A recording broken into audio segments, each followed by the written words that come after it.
Hello, good morning. Good morning. Good morning. Good morning. Thank you so much for joining me today. How are you doing today?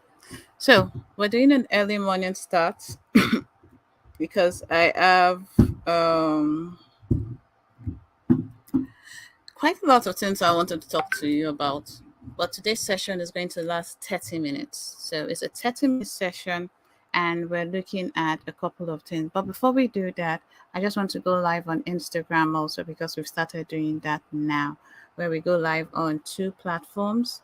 I mean, more than one platform because we're already live on um, these platforms. So, good morning. Thank you so very much for joining me today.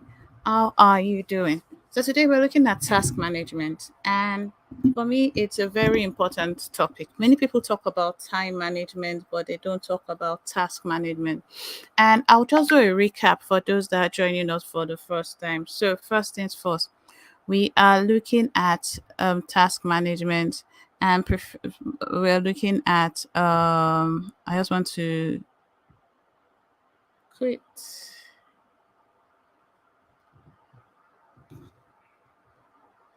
All right, discard video and start again. Sorry about that. We're trying to go live on Instagram. If it doesn't work, we won't go live on Instagram again. But yes, so looking at task management. Task management is something that, hey, Falakemi, good morning. Task management is something that is often neglected. We talk about time management a lot, but task management is neglected. But before I do that, let me know if you can hear me. How is my audio doing today? So the series we're doing is Stock to Finish. So I'll do a recap while you give me a thumbs up or a thumbs down about the audio. The series we're doing is called Stock to Finish, and we've established a couple of facts for the past 15 days. So we're halfway through. It's a 30-day event. What we've established is this: people are great at starting goals. In fact, when it comes to creating vision boards for that, I'm sure people are interested, they're excited, they desire to create it. But somewhere along the line, they just stopped making progress. They were stuck, they were unable to continue, and something just went wrong. They may not be able to put their finger on it. We've defined people as stuck that are stuck as people that are stuck for more than 6 months. So this is what I mean. If you're stuck on one project, that's different. That could just be because you're procrastinating or life got in the way. But if it's something that you do consistently has become a pattern for you, how do you know a pattern? Something that reoccurs over and over again. It becomes a pattern. If it's something that has become a pattern for you, then we understand that it is something that is chronic. In the medical world, we will say it's a chronic illness. So we call it chronic procrastination over here. And what we're trying to do with people is this: we understand that motivation is not enough. We understand that telling you to do what to do is not enough. We understand that it's not enough to desire to want to be the best. However, you need something to take you from that stuck position to the finish line. My desire is this: that for every goal you're setting, you're going to achieve it. So I want to guide you to finish what you started. And the course of the 15 days, we've looked at things like attitude to work. We observed that people see work as a chore. So they have a negative reaction to work. They see it as punishment. They see it as something difficult. And when we have a negative attitude to something, we never thrive in it. We see it as something that we shouldn't be doing. So if that becomes a problem, we are unable to make progress. So we are also established that.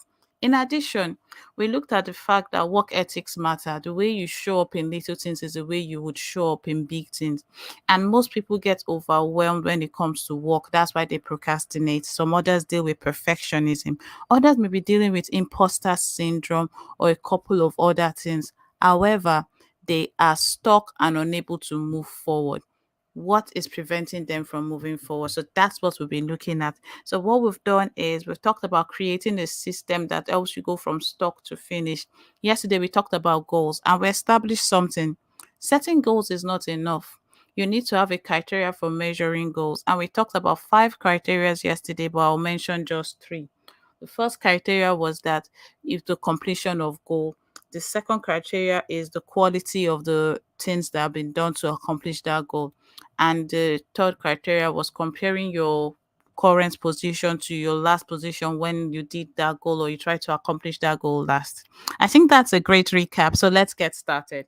Today, it's one of my favorite topics.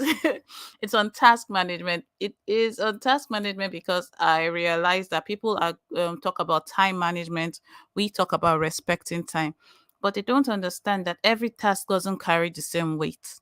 So how do you manage task? How do you plan? How do you control your calendar when every task is different, when every task doesn't carry the same weight, when every task takes different approaches or different tools or different energies to get them done? That's what we'll be discussing today. And this is it. Fantastic. So, just a reminder of what we said we are going to do. We talked about the fact that we are using the strategic productivity method. And the strategic productivity method is focused at helping you understand why you've started and do what needs to be done in order for you to accomplish your goals. So, we talked about the executor being someone that defines what they want or defines what matters to them, designs what matters, then deliver what matters. Part of delivering what matters is having your task and projects flow that you are using. So we've talked about establishing a daily and weekly schedule that reflects your priorities. We've not talked about using productivity tools, but we'll go to that tomorrow. But this is just where we are. We're talking about tax management, and we are not doing everything in order, but this is where we are going with what we're doing. So this is what we call the solution frame. Define what matters, design what matters, deliver what matters. So currently we're designing a workflow that would work for you, and then you would use your tax management system to create what you need to create. All right, let's continue. So, task. What is the role of task in consistency, the role of consistency in achieving goals? The role of consistency is best achieved when you have certain tasks because you are consistent in doing this task. But like we've established, all tasks don't have the same weight. But what is a task? And I'll read a little bit. A task is a specific action or activity that needs to be accomplished within a given time frame, and the aim is to achieve a desired outcome. It is a discrete piece of work that contributes to the completion of projects, goals, or objectives. Tasks are typically smaller and more manageable units of work that can be assigned, tracked, and be completed. They often have defined deadlines, deliverables, and dependencies. Yeah, that was a long read, but this is what it is. A task is a specific action. It is very specific. It's not vague. So when you're looking at task management, remember we said the goal is to get something done. What I have is what I call my PATS routine. So it's how to organize your work. I call it PATS, and it's about project, task, action steps, and review. Today we're looking at tasks, but let's look at the other things because the definition of tasks we talked about said is a completion of a project, goal, or objective. So the goal is something you're trying to achieve. Fantastic. That is what your goal is.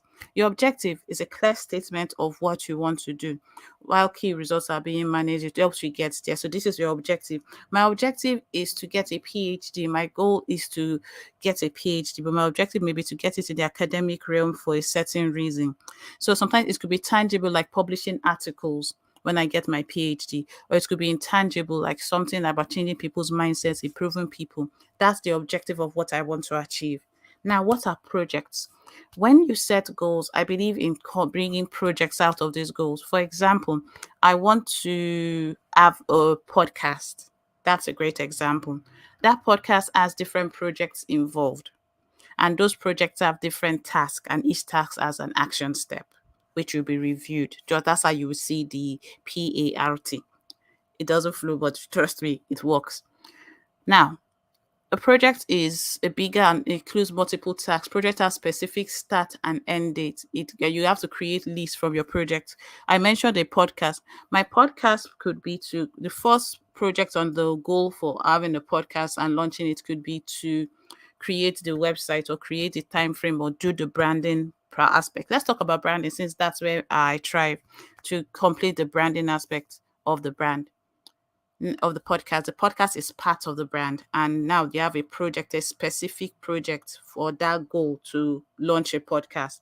Now, branding doesn't start with just the logo. There are a couple of other things that you need to take into consideration. Every single thing you need to take into consideration to establish that brand, from the analysis of your competitors to your audience analysis, all those things become tasks under that project of launching the podcast. Because apart from launching the podcast, there may be another project that will be about guests. There will be another marketing project. So you have different projects under goals. You don't just set goals in isolation without thinking of projects. Projects are essential for you to actually accomplish your goals. So we say a task is a single thing that you can do in one session. We'll talk more about that. Action steps, there's also a to-do list. An action step refers to the specific effort that are made to reach the goals your agency has set or that you have set for yourself. So those are the action steps on your goal. So in order for me to launch a podcast, I need to take certain action steps. I need to ensure that they are clearly defined and I have a system that reviews this. So why many people's goals don't succeed is this last part, the R. You do not take time to review.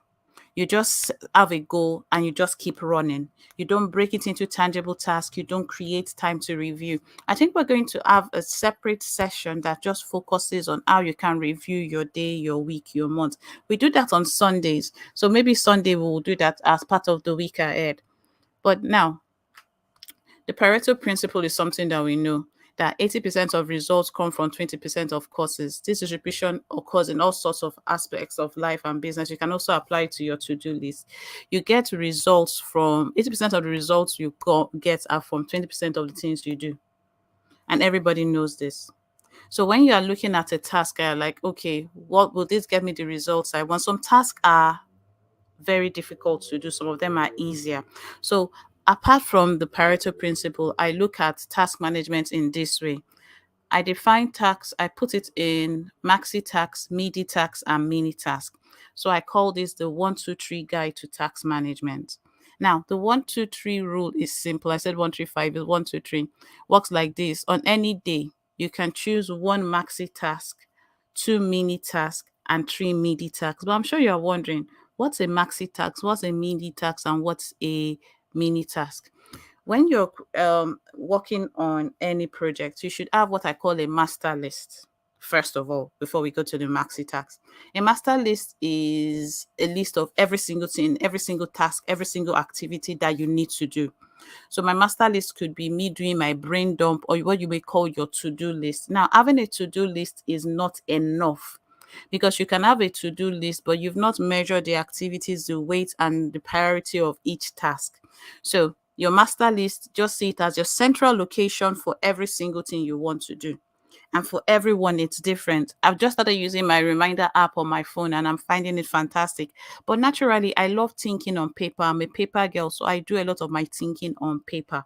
So I could do my brain dump of all the activities I want to achieve for that week.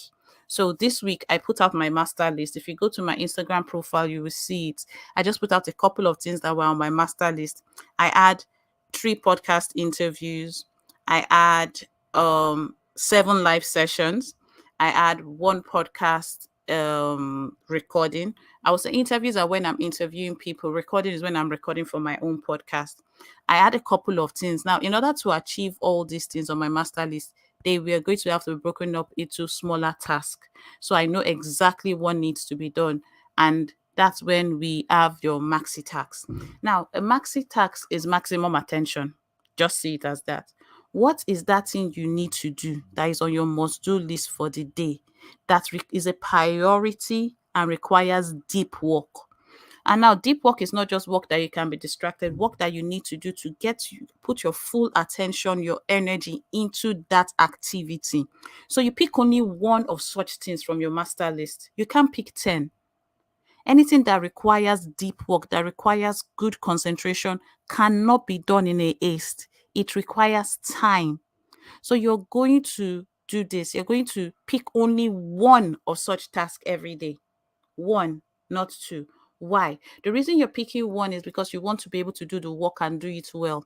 You want to eliminate your distractions and focus on what matters. You want to commit to your commitment. So you will have written out your task and defined what it is. Does this require deep work? Does it require maximum attention? You can't be driving and writing a report unless you are reading the reports out for audio text. You can't edit a video and be driving at the same time for Taiwo. Hi, Taiwo. You can't be doing your research on a spot for your next interview and driving at the same time. There are certain things that you want to do that require your expertise and require deep work.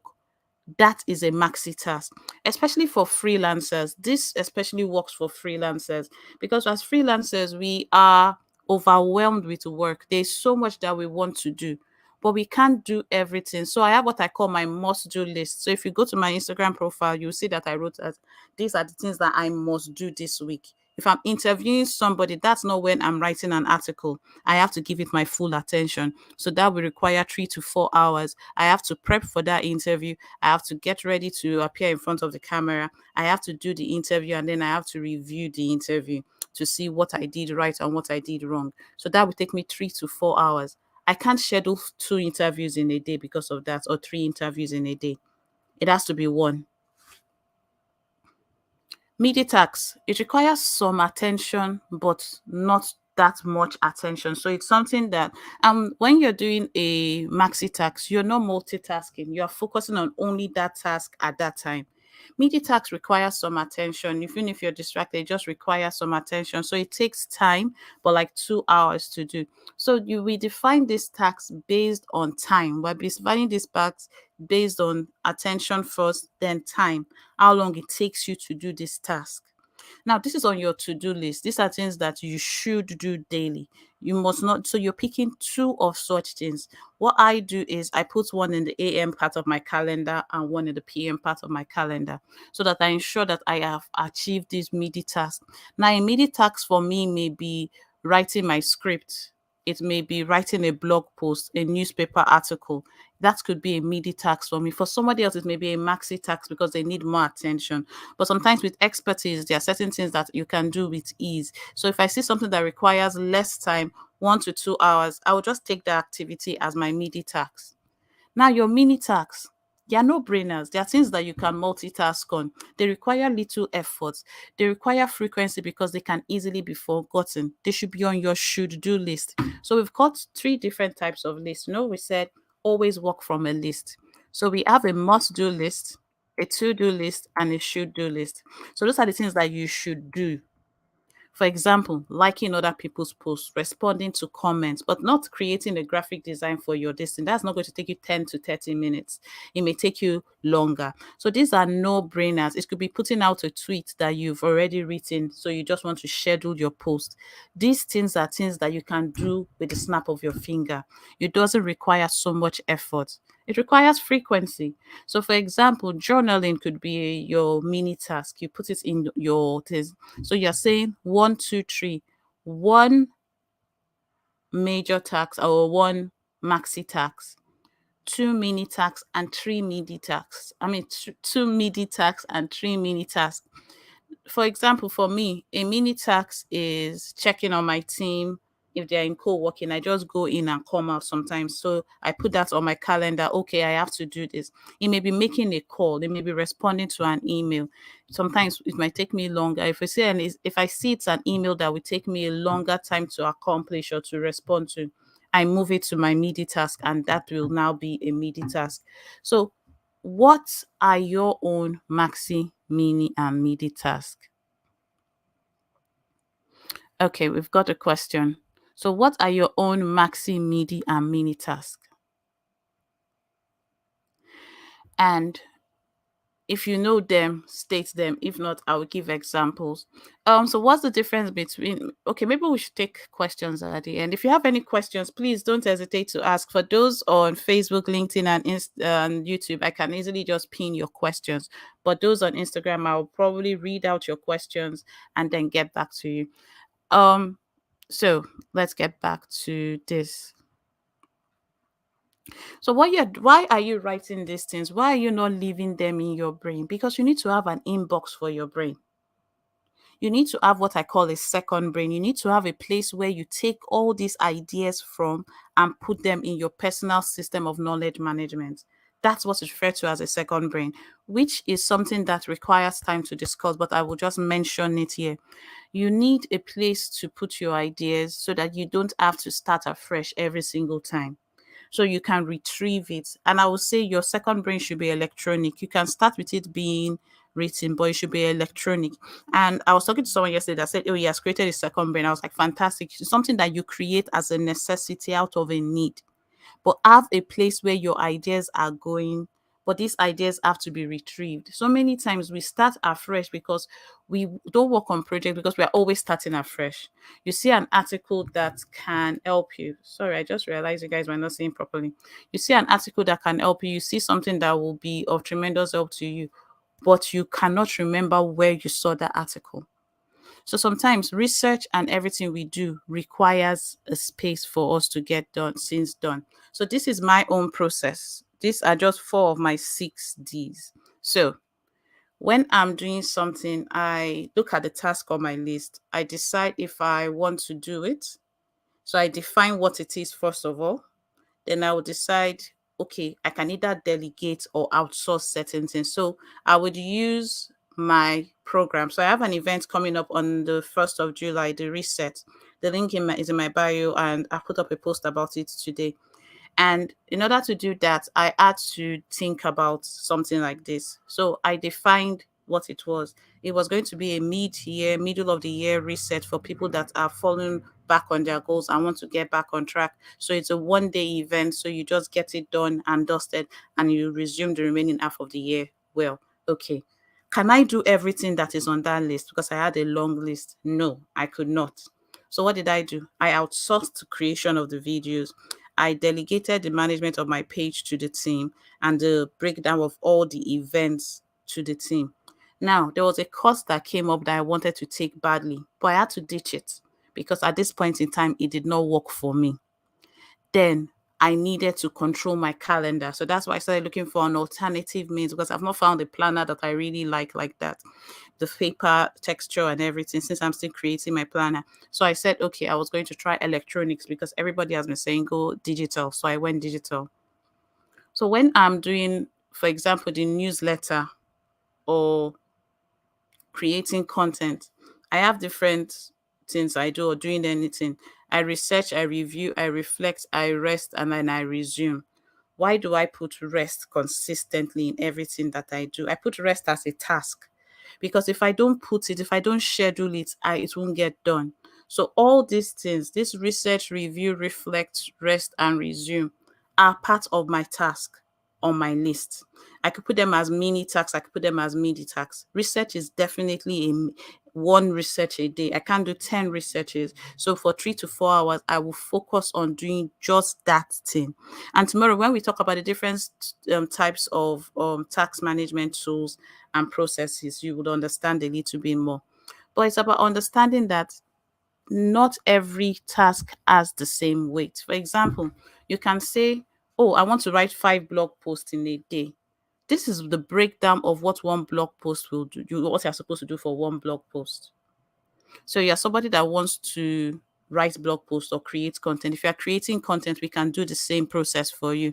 So there's the research part, then you write your outline, you write your headlines, 6 minutes, graphics, 30 minutes, SEO, 4 minutes per blog post, creating images, 30 minutes per post, writing 59 minutes, editing 26 minutes. If we add this up, all up, it's already a lot of things, things that need to be done.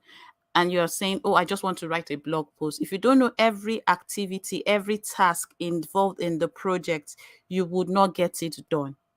Having a blog is fantastic. The projects will now be blog posts. It could be interviews also. Whatever you are doing, break it down. Always work from a list and put things on your calendar.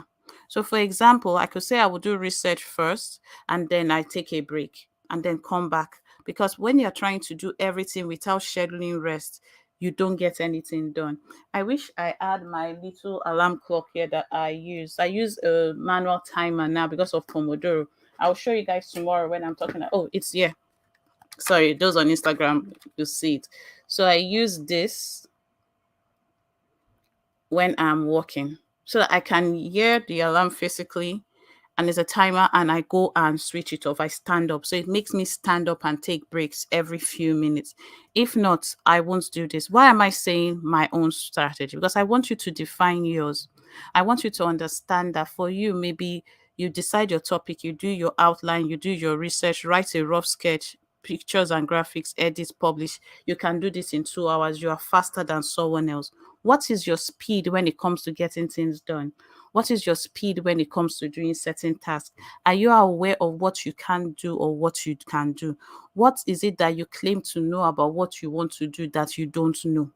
Certain things prevent us from doing what we should do, but it's about understanding that we need to actually create time to review and reflect about what we know about task management. Is this the first time you're hearing about task management? Do you have a task management system? Because even if you're managing time, you need time to do task. You need to understand that not everything carries the same weight. So sit down, take a few seconds and think about it. Do you have a tax management system? What's your current tax management system? Do you have one? If you don't have one, what do you want to do to show up for yourself daily? The things we do daily matter. How you show up for yourself daily matters. Sometimes we want to manage every single thing at the same time. And tomorrow, when we talk about monotasking, you will understand why I am in support of monotasking, especially when it comes to deep work. Deep work is work that requires maximum attention. That's your maxi task. If you can put two maxi tasks a day and you feel that you will do 1 a.m. and 1 p.m., that's then you should. But as freelancers, there is something that happens when you don't have a structure, when you don't have things to work with, when you are not dependent on your line manager, but you are in control of your own activities. You need to ensure that whatever you are doing, you are positioning yourself to win. You're not positioning yourself to be in competition with yourself, but you're basically just looking at ways that you can win. Tax management is great. It's fantastic. And I think I will take the question. So, what's the difference between a calendar, a scale of preference, and a master list? Now, your calendar is filled with dates, time, ideas. So 24 hours are in a calendar. It's fixed. It cannot be changed. But you add, so you add things to your calendar. So that's what a calendar is. It's a fixed system that works for every single person. Now, you can have different calendars that you work with. I prefer working on paper, but my Google Calendar works fantastic because every single appointment I get, I put on my Google Calendar and then I sync it with my laptop. So you want a situation that your calendar is within reach. So if somebody says, are you available at this time? You know if you're available or not, so you don't overbook yourself. So the reason I want you to control your calendar is this. Sometimes people come with their own agenda and their own to-do list telling you to do things that you did not even plan on doing. But because you did not have control of your calendar, you said yes. Sometimes no is enough. It's a word on its own that's a complete sentence. Are you available? If you're not available, you are not. But how do you know if you're available or not if you're not controlling your calendar? So put everything on your calendar. Put every single thing on your calendar. Work with the calendar on your phone. Set up Google Calendar. You could have color blocks. You could have different things. There are amazing videos on YouTube that talk a lot about how to control your calendar. But I would say that's what a calendar is. Now, a scale of preference is, I think that's an economics term, if I'm not mistaken, but basically you're deciding which one you want to do. So you put every single task, every single activity on your master list on a scale to determine what goes first and what goes next. So you're giving them priority, you're giving them attention, you are setting them up to, yourself up to succeed when you have a scale of preference. So it's your preference, but you're scaling it. So your scale of preference will be dependent on you.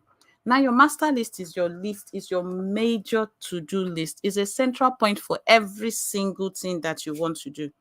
everything that you want to do, whether you've decided it's an idea, it's church, it's this, it's that. When I block out time on my calendar for something, I also block out time that it takes me to go there. So, for example, if I have an event at 10 o'clock, I will start my calendar from 9:30. I've already blocked out that time so that 30 minutes before I leave the house, every other thing that I need to do to prepare, I can do. If it's something that it needs well preparation, I'll give myself 1 hour. So that flexibility gives me room to not rush. I don't like rushing when I'm going somewhere. I like being cool, calm, and as in the words of Shaibu, calculated when I'm going anywhere. So the master list is your central list. Always work from a list. Don't work from random ideas. Always work from a list. Have a list of tasks, activities, obligations, every single thing you can think of.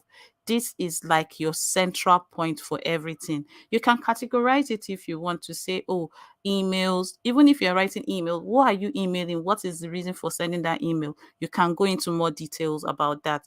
But it's just a central point for every single thing that you, Wilson, for example, have to do in order to succeed. So, for example, my master list contains my podcast, Amplify the Gospel, Unlocking Creativity, the Steadfast Creative, all the activities. It includes co-working. It includes every single thing that I want to do. Now, each of those activities may require more things. So I will now break them into tasks. So the list is there, but now I have to look at this list and say, okay, what's involved in doing this activity? That is a task. That is then broken into, is it a priority? Is it something that requires attention, maximum attention? That if you don't do it, nothing else will matter. There are certain activities that if you do, by doing them alone, every other thing is corrected. That's why you need your list. Wilson, I hope I was able to answer your question. Well, anyway, today, like I said, it's just 30 minutes and we've done 31 minutes. But I'll give a few minutes for questions before I go. So tomorrow will be 9 p.m. Tomorrow, Saturday, Sunday will be 9 p.m.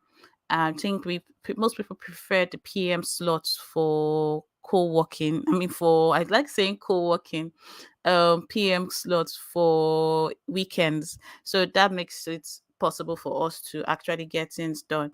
But tomorrow 9 p.m, Saturday 9 p.m, Sunday 9 p.m. Tomorrow, I think tomorrow is very important because we'll be talking about why I don't like multitasking. I think I want to make it conversational, and I want us to actually have a conversation about what monotasking is, why society has failed us when they tell us to multitask, why sometimes when you multitask you have to do that task again and again and again, which is incredible when you look at it, when you are wasting your time doing certain things. Rather focus your energy.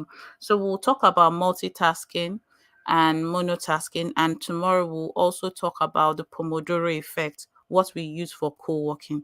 Now, for those of you wondering what co-working is, we host a virtual co-working group. We've been on hiatus for a while, but we're coming back in July. Yay!